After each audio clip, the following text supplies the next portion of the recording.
As anti-Semitism continues to rise around the world, there's been one organization fighting hate and darkness with love and light. That's the International Fellowship of Christians and Jews. They've been on the ground for more than 40 years providing food, shelter, safety to people in need. The people of Israel and our Jewish brothers and sisters need us now more than ever. Please join me in supporting the fellowship and their life-saving work. Go to levinforthefellowship.org. That's Levin for thefellowship.org, and make a tax-deductible gift. That's Levin, Levin, for thefellowship.org.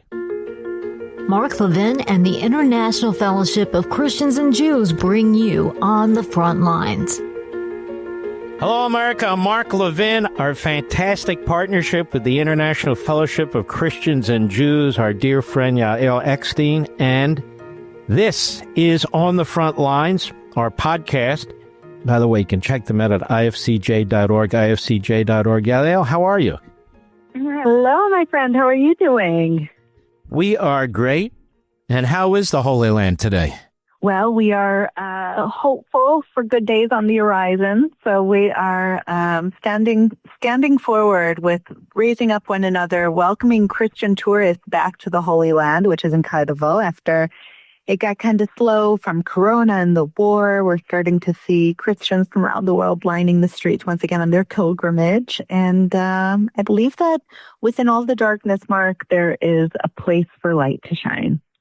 No, you're right. And horrible 2 years, and the very, very brave men and women in your military and so forth, and the people of Israel have had to put up with a lot. And I feel like there's at least going to be a period of time now where you can actually enjoy life with some peace.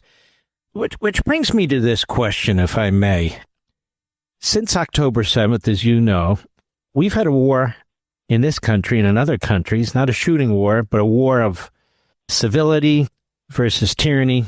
And on our college campuses in particular, these campuses, they indoctrinate on this Marxist and Islamist ideology, really Hamas ideology and Qatari ideology and Iranian ideology. And by that, I mean these regimes. And this is a huge, huge problem in our country, and I suppose for the rest of the world. Who do you think is behind this, and what do you make of this? Well, I think it's terrifying to see what's happening, especially on the university campuses. And the most terrifying thing, even more than what Hamas is doing and what the Islamists are doing in Israel and America and around the world, is that they've been able to convince Western kids that people in Gaza are suffering because of Israel, not because of Hamas, who started this war and who is holding hostages, that America's bad while these Islamist countries are good. It's a confusion that I believe is rooted in spirituality. Isaiah said at the end of days, we'll see a time where good will be called bad, bad will be called good. And we're seeing that now because we know America is the beacon of freedom. America is the beacon of hope, and something that we all have celebrated forever. Everyone wants to get into America. You don't see many people leaving in America. And when you talk about oppression, specifically in Israel, there's been a 444% growth of the Christian population since 1950, while in the West Bank, places like Bethlehem, there's minus 38%. In Gaza, under Hamas rule, minus 85%. That you look at the real statistics, and it's very clear who's light and who's darkness, who's good and who's bad. But these college students are being intentionally miseducated. And if you don't know history and you don't know the scriptures, then you're going to be very good target to try to turn this world around in the vision of the Islamists that definitely don't have America's best interest in mind. Now, that's very well said. I feel like the Islamists and the Marxists, they have conquered much of our culture. And that starts with our educational system. And they have secreted themselves into it. You've got tenure. You have faculty hiring faculty. You have Qatar and some of these other countries that figured it out a long time ago. So they've literally poured billions of dollars into our country to influence what goes on in our classrooms. Now they're targeting K through 12. And it's going to be really difficult because you also have these NGOs, these non-governmental organizations. So many of them are set up as front groups to push this ideology. And doesn't it say a lot now that Hamas is slaughtering Palestinians in Gaza? They're not in the streets here in the United States or anywhere else complaining about it and so forth and so on. Doesn't that tell us a lot? Well, the fact, again, that these forces of ego have been able to convince the world, for example, that Israel's bad while Hamas is good, is something that's shocking. You think that 500 million Arabs, 22 Arab countries, close to 2 billion Muslims, and 52 Muslim majority countries are the underdogs, while 16 million Jews with one country in the entire world are the oppressors, then the world has been fooled. And we see this now in the places in Gaza where Israel has left. Hamas is killing their own people. And so it's very clear to us, Mark, when we know history, when we know what's happening in the real world, when they're saying free Palestine and they're implying that's from Israel, the real thing to be yelling, if you care about humanity, is free Palestine from Hamas. And we've seen that there's the possibility for hope. We see the Abraham Accords. We see that there's been so much hope when we bring people who sanctify life together, when we bring people who sanctify freedom and peace together.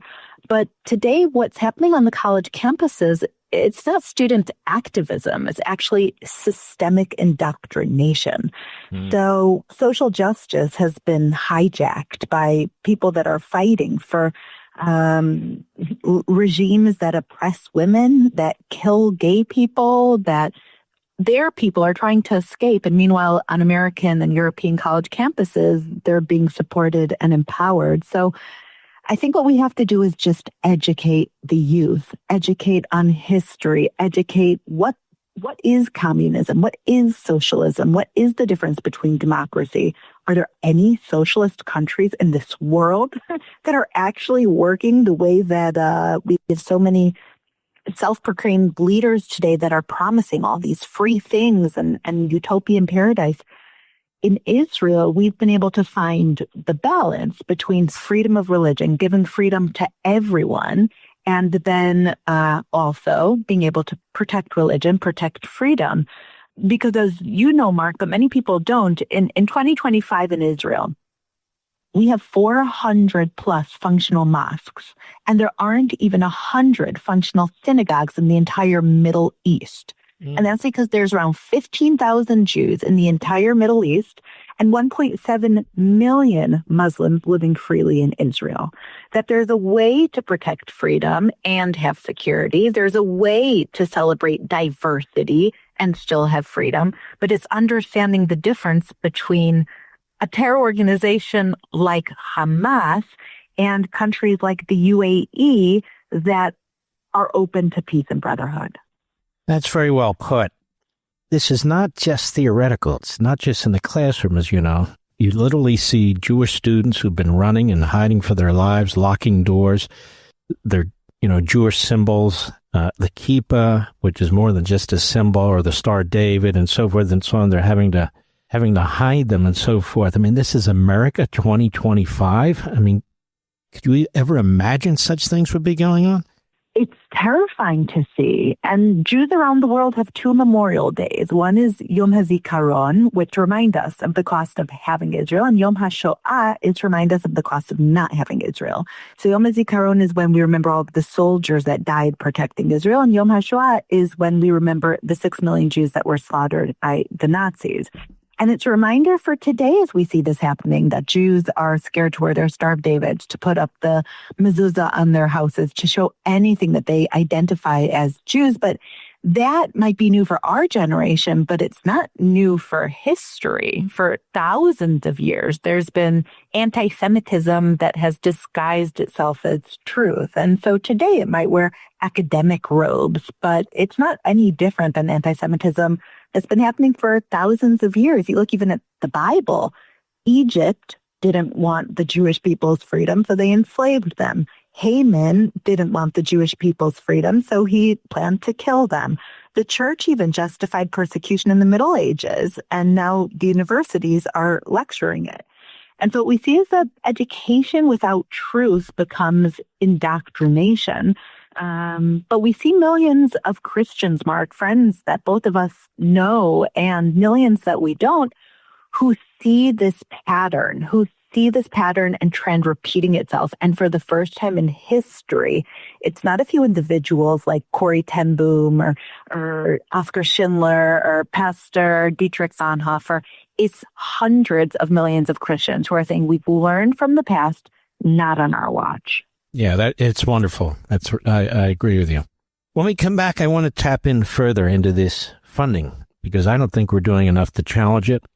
We, the American people in particular, to fight it, to outlaw it, money pouring in from terrorist regimes and terror entities into our schools and into our society. So we'll take a little break here. You're listening to Yael Eckstein, who is the CEO, president, director, the big Mahaf over there at the International Fellowship of Christians and Jews. You've seen her on TV. She's absolutely fabulous. You can check out the organization directly, and I would encourage you to do it, ifcj.org, ifcj.org. I am Mark Levin, and we have our joint partnership on our podcast here on the Frontlines. We'll be right back.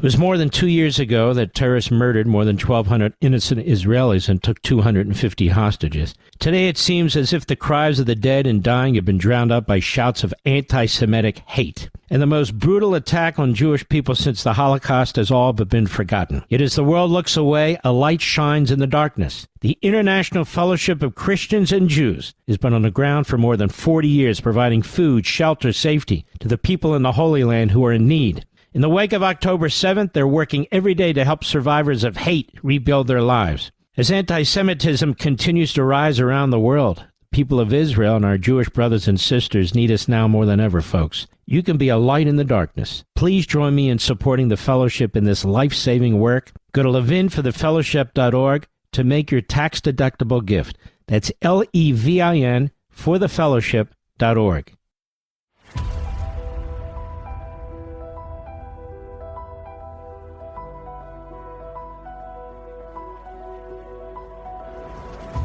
Welcome back, folks. I'm Mark Levin with Yael Eckstein, and she is in charge of, the president of, the CEO. I call her the big Mahaf over there at International Fellowship of Christians and Jews, one of the great organizations out there, one of the great missions for over 40 years now. Her father founded this organization. Let me ask you a question.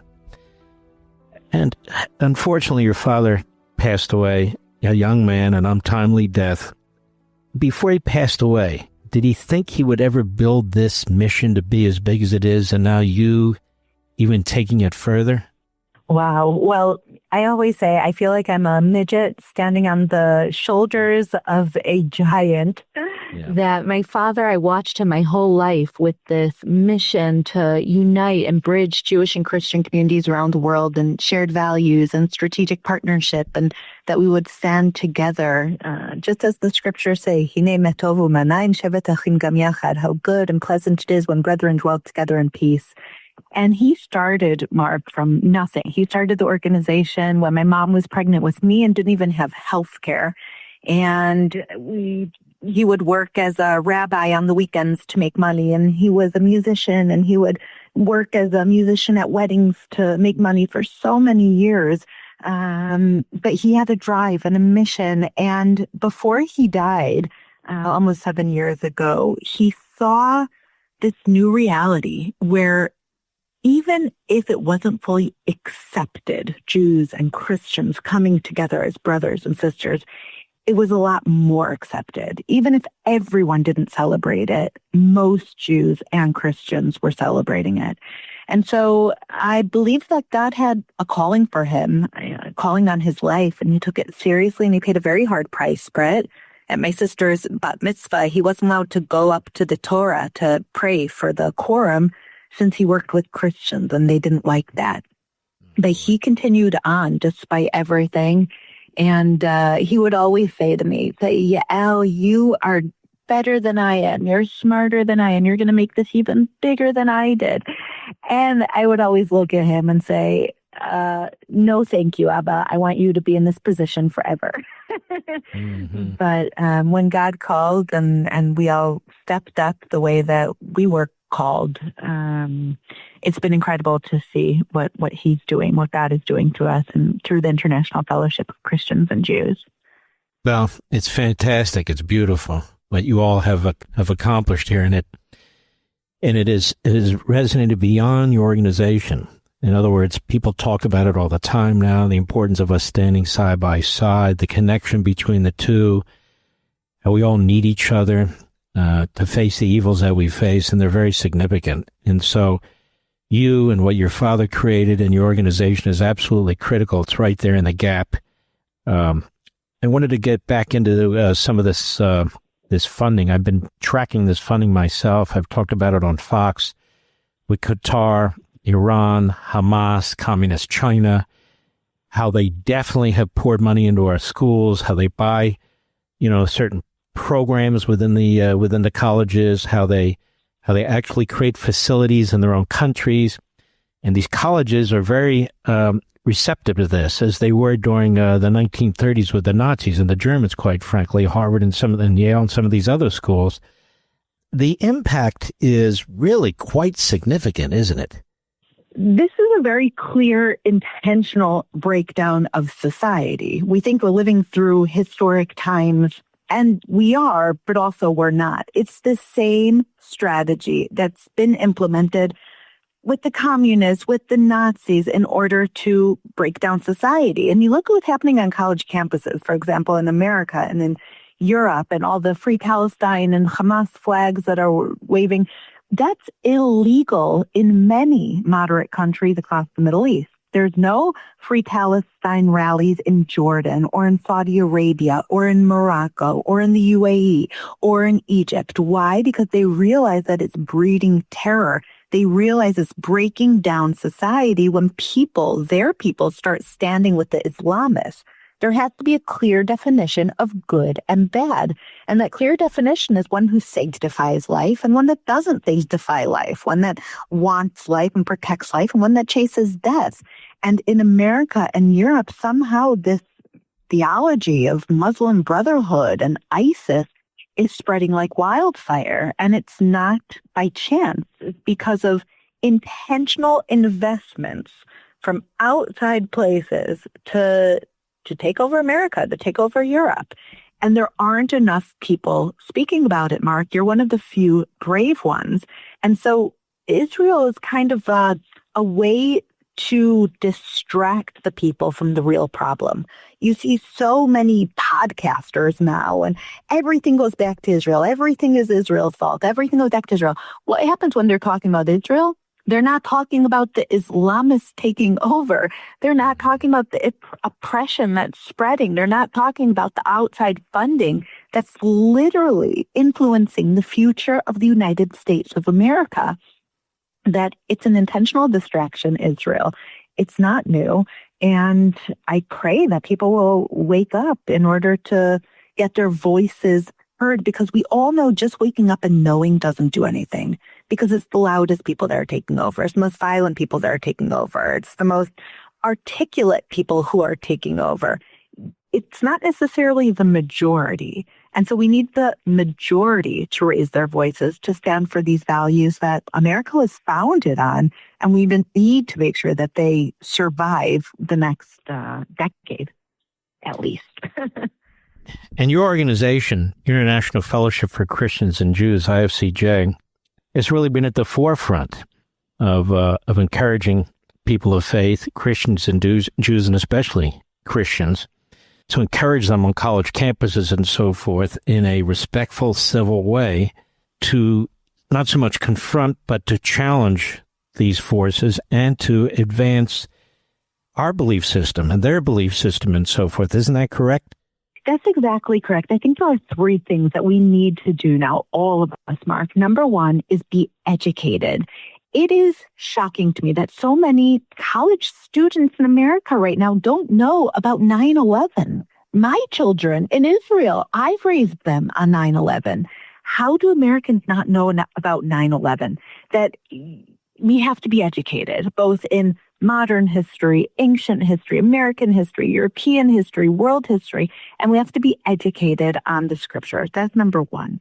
Number two is we have to stand together.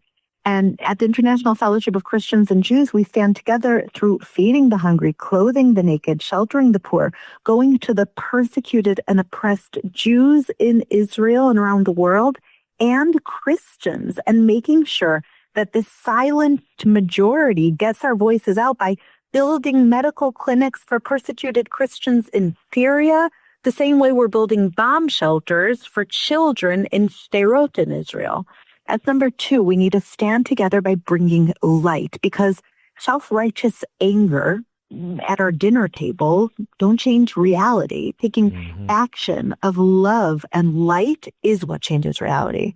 And the third is we need to be bold and brave. You know, the fellowship has this Flags of Fellowship program where we invite churches and synagogues and college campuses to plant Israeli flags around October 7th, when really the anti-Semitism began rising so quickly after the attacks of October 7th, and to take one day a year where they're proudly planting these Israeli flags alongside the American flags and learning about Israel, Jewish-Christian relations, the scriptures.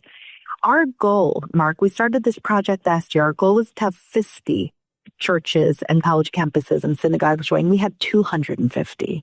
This year, our goal was 500, to double it.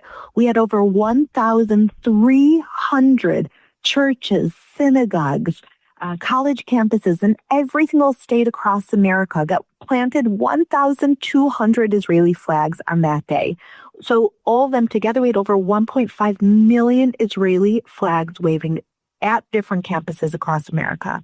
And so that's the silenced majority taking action by feeding the hungry, clothing the naked, sheltering the poor, and proudly proclaiming their strong partnership with Israel and recognition of this political and spiritual ally. That's what's going to change reality, giving a voice to the silenced majority to spread light. So important, so important. You're defending the entire Judeo-Christian belief system, the connection between the two faiths. So many Christians now are speaking out. Pastors are speaking out, defending the state of Israel. And of course, they come under attack by the same people who you and I and others come under attack from.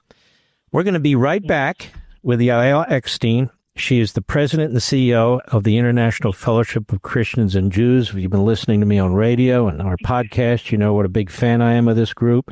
ifcj.org. May I recommend that you check them out?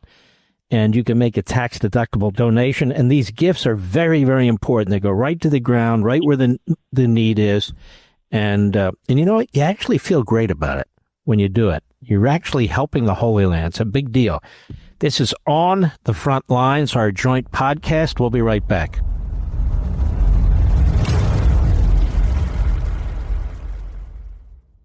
It was more than 2 years ago that terrorists murdered more than 1,200 innocent Israelis and took 250 hostages. Today it seems as if the cries of the dead and dying have been drowned out by shouts of anti-Semitic hate. And the most brutal attack on Jewish people since the Holocaust has all but been forgotten. Yet as the world looks away, a light shines in the darkness. The International Fellowship of Christians and Jews has been on the ground for more than 40 years, providing food, shelter, safety to the people in the Holy Land who are in need. In the wake of October 7th, they're working every day to help survivors of hate rebuild their lives. As anti-Semitism continues to rise around the world, the people of Israel and our Jewish brothers and sisters need us now more than ever, folks. You can be a light in the darkness. Please join me in supporting the fellowship in this life-saving work. Go to levinforthefellowship.org to make your tax-deductible gift. That's LEVIN for thefellowship.org.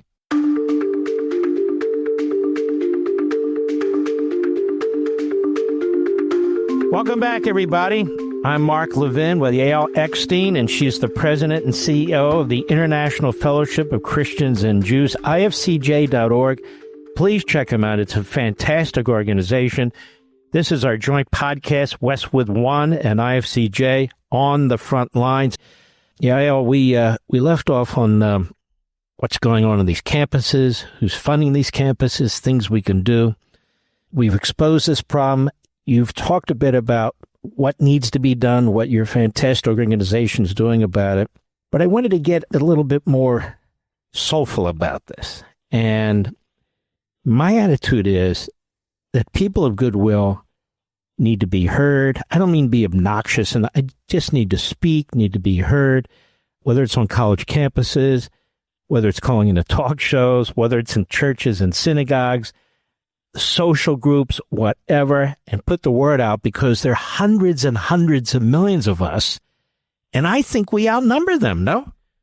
Oh, wow. What you're saying is so powerful, Mark. And the person who screams the loudest isn't right. We know that, which gives us the responsibility, obligation, and privilege that God is calling us to speak truth boldly.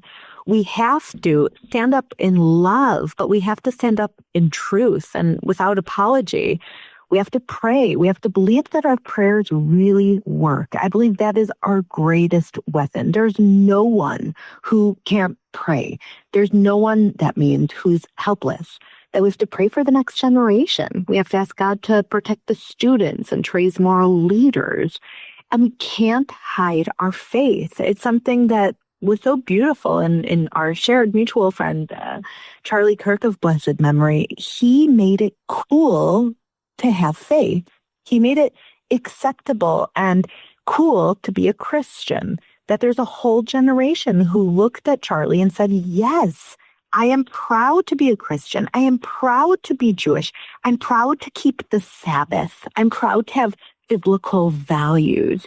And he can't let that end with Charlie's assassination. We can't hide our faith. We can't hide our flag. And we have to stand publicly, that we stand with Israel, that we stand with America, that we're stronger together, and that we believe in the words of the scriptures.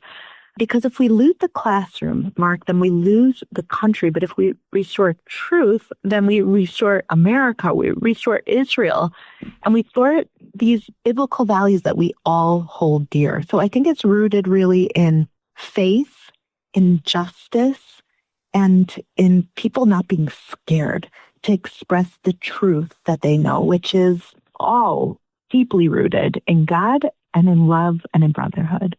Now, that's so beautifully put. And the army of people of goodwill, the army of people of God, if we don't speak up, who's going to speak up? I mean, it's not enough to have people speak for us. And I think we spread the word, we spread it everywhere, that our views, that our morals will spread too. I mean, we have some very brave people out there, and rabbis and pastors, you, just other people.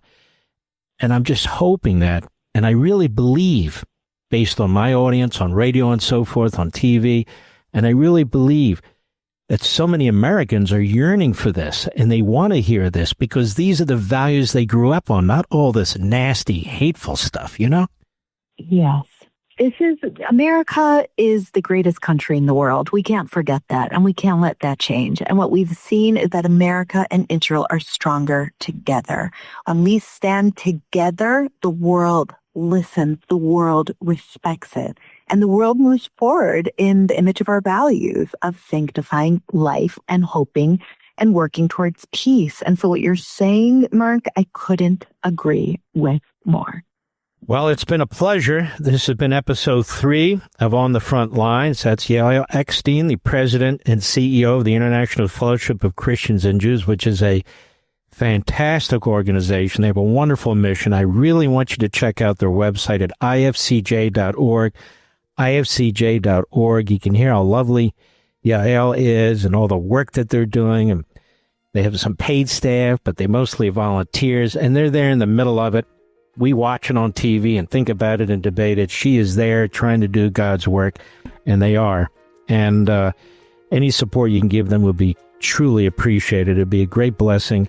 And remember, it has the positive effect of being tax deductible, too. That's ifcj.org, ifcj.org. Till next time, Yael, you guys take care and be safe. Looking forward. It's always such a blessing and pleasure to speak to you. You too. God bless. To learn more about the International Fellowship of Christians and Jews, visit ifcj.org.